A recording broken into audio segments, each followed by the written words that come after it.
ಇಲ್ಲಿ ಒಂದು ಫ್ಯಾಷನ್ ಆಗಿರೋ ಒಂದು ಸ್ಯಾರಿ ಬ್ಲೌಸ್ನ ಮಾರ್ಕ್ ಮಾಡಿಕೊಂಡು ಸ್ಟಿಚ್ ಮಾಡ್ಕೊಳ್ತೀನಿ. ಇದು ಬ್ಯಾಕ್ ಸೈಡ್ ಇಲ್ಲಿ ಪ್ಯಾಟರ್ನ್ ಇಲ್ಲಿ ನಾನು ಮಾರ್ಕ್ ಮಾಡ್ಕೊಂಡಿರೋದು. ಇಲ್ಲಿ ನೆಕ್ ಒಂದು 14 ಇಂಚಸ್ಸು 7 ಇಂಚಸ್ ಹಾಫಲ್ಲಿ ಇಟ್ಕೊಂಡು, ಚೆಸ್ಟ್ ಒಂದು 33, ಇಲ್ಲಿ ನಾನು 10 ಲೂಸ್ ಇಟ್ಕೊಂಡು ಒಂದು ಎಕ್ಸ್ಟ್ರಾ 1.5 ಇಂಚ್ ಬರುತ್ತೆ. ಇಲ್ಲಿ ನಾನು ಚೆಸ್ಟ್ ಇಟ್ಕೊಂಡು ಲೆಂತ್ ಬಂದು 14 ಇಂಚಸ್ಸು 14 ಇಂಚ್ ಲೆಂತಲ್ಲಿ ಇಲ್ಲಿ 10 ಇಂಚಸ್ಸು ನಾನು ಇಲ್ಲಿ ನೆಕ್ ಬರುತ್ತೆ.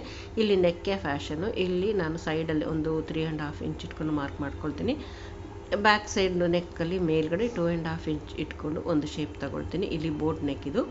ಇಲ್ಲಿ ನೋಡಿ ನಾನು ಆರ್ಮ್ ಸೈಡಲ್ಲಿ ಶೇಪ್ ಮಾಡ್ಕೊಂಡು ಇಟ್ಕೊಂಡಿದ್ದೀನಿ. ಬ್ಯಾಕ್ ಸೈಡ್ ನೆಕ್ಕು ಇಲ್ಲೊಂದು ಫಾಲ್ಸ್ ಬರುತ್ತಲ್ಲ, ಆ ರೊಟ್ಟನ್ನು ನಾನಿಲ್ಲಿ ಈ ರೀತಿ ಶೇಪ್ ಹಾಕ್ಕೊಂಡು ಮಾರ್ಕ್ ಮಾಡ್ಕೊಳ್ತೀನಿ ನಾನು. ಇದು ಸರಿ ಈವನ್ನಾಗಿ ಬರಬೇಕು, ಡೈರೆಕ್ಟಾಗಿ ಕಟ್ ಮಾಡೋಕ್ಕಾಗಲ್ಲ. ಇಲ್ಲೊಂದು ರೊಟ್ಟು ಪೀಸಲ್ಲಿ ಈ ರೀತಿ ನಾವು ಈವನ್ನಾಗಿ ಬರೋ ಥರ ಈ ರೀತಿ ಕರ್ವಲ್ಲಿ ಮಾರ್ಕ್ ಮಾಡಿಕೊಂಡು ಇಲ್ಲಿ ನಾನು ಕಟ್ ಮಾಡ್ಕೊಂಡು ತಗೊಂಡು ಇದನ್ನು ಹಾಗೆ ಇಟ್ಟು ಮಾರ್ಕ್ ಮಾಡಿಕೊಂಡ್ರೆ ಇಲ್ಲಿ ನೀಟಾಗಿ ಕ್ಲೀನಾಗಿ ಬರುತ್ತೆ. ಇಲ್ಲಿ ನೋಡಿ ಈ ರೀತಿ ಪ್ಯಾಟ್ನ ಜಸ್ಟ್ ಒಂಚೂರು ಮೇಲೆ ಮಾರ್ಕ್ ಮಾಡಿಕೊಂಡ್ರೆ ಸಾಕು. ಇಲ್ಲಿ ಮೊದಲನೇ ನಾವು ರೆಡಿ ಮಾಡ್ಕೋಬೇಕು ಎಷ್ಟು ಇಂಚ್ ಬರುತ್ತೆ ಅಂತೇಳಿ. ಇದು ಒಂದು 2.5 ಇಂಚಸ್ ಬರುತ್ತೆ. ಇಲ್ಲಿ ನಾನು ಈ ರೀತಿ ಮಾರ್ಕ್ ಮಾಡಿಕೊಂಡು ಕಟ್ ಮಾಡ್ಕೊಳ್ತೀನಿ. ಈ ರೀತಿ ಕಟ್ ಮಾಡಿಟ್ಕೊಂಡು ಇಲ್ಲಿ ನೋಡಿ ಓಪನ್ ಮಾಡಿ ಮೇಲ್ಗಡೆ ಬಟನ್ ಬರುತ್ತೆ. ಈ ರೀತಿ ಕಟ್ ಮಾಡ್ಕೊಂಡು ತಗೊಳ್ತೀನಿ ನಾನಿಲ್ಲಿ. ಇದು ಲೈನಿಂಗ್ ಪೀಸು, ಮೇಲ್ಗಡೆ ಪೀಸು. ಇಲ್ಲೊಂದು ಬ್ಲೌಸ್ ಪೀಸು, ಇದು ಸ್ಯಾರಿ, ಇದು ಲಂಗದ ಪೀಸ್, ಇದು ಲಂಗ ದಾವಣಿದ ಪೀಸು. ಇಲ್ಲಿ ನಾನು ಮಾರ್ಕ್ ಮಾಡ್ಕೊಂಡು ತಗೊಳ್ತೀನಿ. ಇಲ್ಲಿ ಬೋಟ್ ನೆಕ್ಕು ಬ್ಯಾಕ್ ಸೈಡು ಸ್ವಲ್ಪ ಬ್ರಾಡಾಗಿ ಬರುತ್ತೆ. ಇಲ್ಲಿ ಈ ರೀತಿ ಕಟ್ ಮಾಡ್ಕೊಳ್ತೀನಿ. ಇದು ಲೈನಿಂಗ್ ಪೀಸು. ಇದೇ ರೀತಿ ಮೇಲ್ ಪೀಸ್ನ ಕಟ್ ಮಾಡ್ಕೊಳ್ತೀನಿ. ಇಲ್ಲಿ ನಾನು ಸ್ಲೀವ್ ಕಟ್ ಮಾಡ್ಕೊಳ್ತೀನಿ. ಸ್ಲೀವ್ ಫುಲ್ ಬಾರ್ಡರ್ ಬರುತ್ತೆ. ಇದು long border, full 12 inches length ಇಟ್ಕೊಂಡು, ಸ್ವಲ್ಪ ಲೆಂತ್ ಇದೆ ಇದು ಸ್ಲೀವ್ ಲೆಂತು. ಇಲ್ಲಿ ನಾನು ಸೈಡಲ್ಲಿ 3.5 ಇಂಚ್ ಇಟ್ಕೊಂಡು ಶೇಪ್ ತಗೊಳ್ತೀನಿ.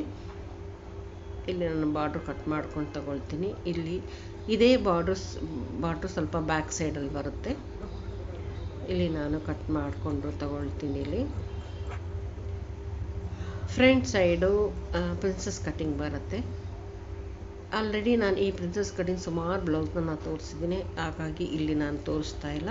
ಇಲ್ಲಿ ಫಾಸ್ಟಾಗಿ ಮೂವ್ ಮಾಡ್ಕೊಳ್ತಾ ಇದ್ದೀನಿ. ಸೆಂಟ್ರಲ್ಲಿ ಕಚ್ ಹಾಕ್ಕೊಂಡು ಅದು ಮಧ್ಯ ಭಾಗ ಹೊಲಿಬೇಕಾದ್ರೆ ಸ್ವಲ್ಪ ಫ್ರಂಟ್ ಶೇಪ್ನ ಕಟ್ ಮಾಡ್ಕೊಳ್ತೀನಿ. ಇಲ್ಲಿ ನೋಡಿ ಫ್ರಂಟ್ ಪೀಸಲ್ಲಿ ನಾನು ಇಲ್ಲಿ ಕಟ್ ಮಾಡ್ಕೊಂಡಿದ್ದೀನಿ ಆಲ್ರೆಡಿ. ಇಲ್ಲಿ ನಾನು ಜಾಯಿಂಟ್ ಮಾಡ್ಕೊಳ್ತೀನಿ. ಈ ಮುಂಭಾಗದ್ದು ಸಿಂಗಲಾಗಿ ಜಾಯಿಂಟ್ ಮಾಡ್ಕೊಳ್ತೀನಿ. ಲೈನಿಂಗನ್ನು 2 ಪೀಸ್ನ ನಾನು ಜಾಯಿಂಟ್ ಮಾಡ್ಕೊಳ್ತೀನಿ. ಇದು 2 ಸ್ಟಿಚ್ಚು ಒಳಗಡೆ ಬರುತ್ತೆ. ಸ್ಟಿಚ್ ಕಾಣಿಸೋದಿಲ್ಲ, ಆ ರೀತಿ ಇಲ್ಲಿ ನಾನು ಸ್ಟಿಚ್ ಮಾಡ್ಕೊಳ್ತೀನಿ. ಇಲ್ಲಿ ನೋಡಿ, ಇಲ್ಲಿ ನೆಕ್ ಸೈಡಲ್ಲಿ ನಾನು ನೆಕ್ ಕ್ಯಾನ್ವಾಸ್ ಹಾಕ್ಕೊಂಡು ಇಲ್ಲಿ ಮಾಡ್ಕೊಳ್ತೀನಿ. ಈ ರೀತಿ ಕ್ಯಾನ್ವಾಸ್ ಹಾಕಿದ್ರೆ ನೆಕ್ ಶೇಪ್ ನೀಟಾಗಿ ಕ್ಲೀನಾಗಿ ಬರುತ್ತೆ. ಇಲ್ಲಿ ಸ್ವಲ್ಪ ಕಟ್ ಮಾಡಿದ್ರೆ ತಿರುಗಿಸ್ಕೊಳಕ್ಕೆ ಚೆನ್ನಾಗಿ ಬರುತ್ತೆ. ಇಲ್ಲಿ ನೋಡಿ ಈ ರೀತಿ ಮಾಡ್ಕೊಳ್ತೀನಿ.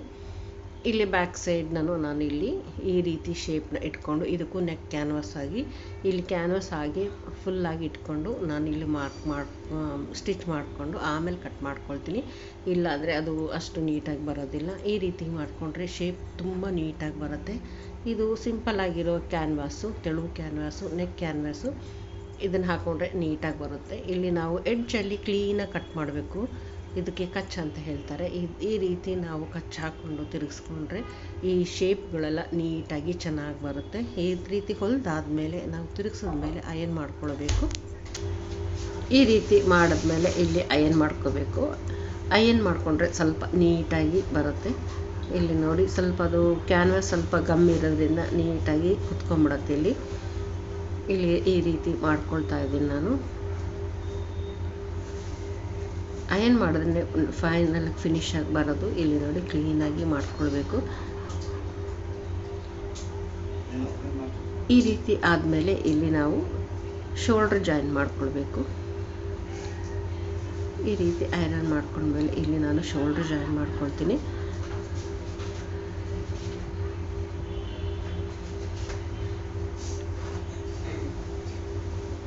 ಇಲ್ಲಿ ಫ್ರಂಟ್ ಪೀಸ್ ಸ್ವಲ್ಪ ನಾನು ಅಯನ್ ಮಾಡ್ಕೊಂಡು ತಗೊಳ್ತೀನಿ.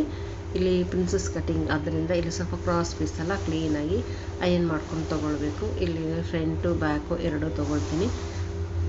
ಫೈನಲ್ ನಾವೆಲ್ಲ ಸ್ಟಿಚ್ ಆದಮೇಲೆ ಮೇಲೆ ಅಷ್ಟೇನು ಐರನ್ ಮಾಡಬೇಕು ಅಂತೇನು ಬರೋಲ್ಲ. ಇಲ್ಲಿ ಮೇಲ್ಮೇಲೆ ಸ್ವಲ್ಪ ಐರನ್ ಮಾಡಿಕೊಂಡ್ರೆ ಸಾಕು. ಈ ರೀತಿ ಮಾಡಿಕೊಂಡು ಅಯನ್ ಮಾಡ್ಕೊಂಡು ಸ್ಟಿಚ್ ಮಾಡಿದ್ರೆ ನೀಟಾಗಿ ಬರುತ್ತೆ. ಇಲ್ಲಿ ನೋಡಿ ಈ ರೀತಿ ನಾನು ನೆಕ್ ಜಾಯಿನ್ ಆದಮೇಲೆ ಈಗ ನಾನು ಶೋಲ್ಡರ್ ಜಾಯಿನ್ ಮಾಡ್ಕೊತೀನಿ, ಅಂದರೆ ಸ್ಟಿಚಸ್ಸು ಎಲ್ಲ ಒಳಗಡೆ ಹೋಗುತ್ತೆ. ಇಲ್ಲಿ ನೋಡಿ ಫ್ರಂಟ್ ಭಾಗ ಫ್ರಂಟು, ಲೈನಿಂಗ್ ಭಾಗ ಲೈನಿಂಗ್, ಈ ರೀತಿ ಜಾಯಿನ್ ಮಾಡ್ಕೊಳ್ತೀವಿ. ಇದು ನಾವು ಚೂಡಿದಾರದಲ್ಲೂ ಹೀಗೇ ನಾವು ಸ್ಟಿಚ್ ಮಾಡೋದು. ಈಗ ಸ್ಟಿಚಸ್ ಎಲ್ಲ ಒಳಗಡೆ ಹೋಗಿಬಿಡುತ್ತೆ, ಏನು ಸ್ಟಿಚಸ್ ಕಾಣೋದಿಲ್ಲ. ಈಗ ನೋಡಿ ಶೋಲ್ಡರ್ ಜಾಯಿಂಟ್ ಆಗಿದೆ. ಇಲ್ಲಿ ನೋಡಿ ಈ ರೀತಿ ಬರುತ್ತೆ. ಕೆಳಗಡೆ ಬಾರ್ಡ್ರ್ ನಾನು ಜಾಯಿಂಟ್ ಮಾಡಿದ್ದೀನಿ. ಇಲ್ಲಿ ಬ್ಯಾಕ್ ಓಪನ್ನು, ಸಿಂಗಲ್ ಪಟ್ಟಿ ಡಬಲ್ ಪಟ್ಟಿ ಹಚ್ಕೊಂಡು ಇಲ್ಲಿ ಸ್ಲೀವ್ನ ಜಾಯಿಂಟ್ ಮಾಡ್ಕೊತೀನಿ ಅಷ್ಟೇ. ಇದು ಈಗ ಆಯಿತು, ಫುಲ್ ಫಿನಿಶ್ ಆಯಿತು. ಇಲ್ಲಿ ಆಗಿ ಅಯನ್ ಆಗಿದೆ, ಇಷ್ಟೇ. ಇದಕ್ಕೊಂದು ಲಾಂಗ್ ಸ್ಕರ್ಟ್ ಹೊಲಿದಿದ್ದೀನಿ, ಫ್ಲೀಟೆಡ್ ಸ್ಕರ್ಟು. ಇದು ಸೆಟ್ ಬ್ಲೌಸ್ ಮತ್ತು ಸ್ಕರ್ಟು. ಇಲ್ಲಿ ನೋಡಿ ಆಯಿತು. ಲಾಸ್ಟ್ ಫೈನಲ್ಲಿ ಈ ರೀತಿ ಬರುತ್ತೆ.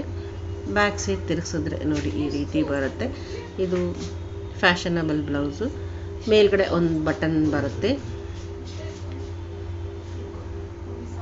ಹಾಕೊಂಡ್ರೆ ತುಂಬ ನೀಟಾಗಿ ಬರುತ್ತೆ. ಈ ರೀತಿ ಫ್ಯಾಷನ್ನಾಗಿರೋ ಬ್ಲೌಸು ನೋಡಿ, ಮೇಲ್ಗಡೆ ಬಟನ್ ಬರುತ್ತೆ. ಇದು ಆಯಿತು ಫೈನಲ್ಲು. ಇದಕ್ಕೊಂದು ಲಾಂಗ್ ಸ್ಕರ್ಟು, ಫ್ಲೀಟೆಡ್ ಸ್ಕರ್ಟು.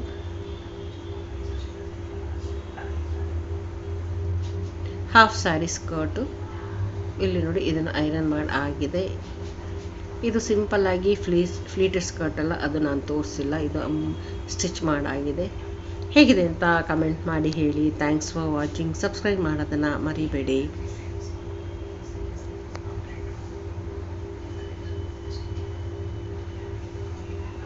ಈ ರೀತಿ ಸ್ಕರ್ಟ್ನ ನಾನು ಸುಮಾರು ಒಂದು 4-5 ತೋರಿಸಿದ್ದೀನಿ, ಹಾಗಾಗಿ ಇದು ಫುಲ್ ಕ್ಲೀನಾಗಿ ತೋರಿಸಿಲ್ಲ, ಮೇಲ್ಮೇಲೆ ಹಾಗೆ ತೋರಿಸಿದ್ದೀನಿ ನಾನು. ಇದು ಐರನ್ನೇ ಮೇಯ್ನ್ ಇದಕ್ಕೆ. Thanks for watching.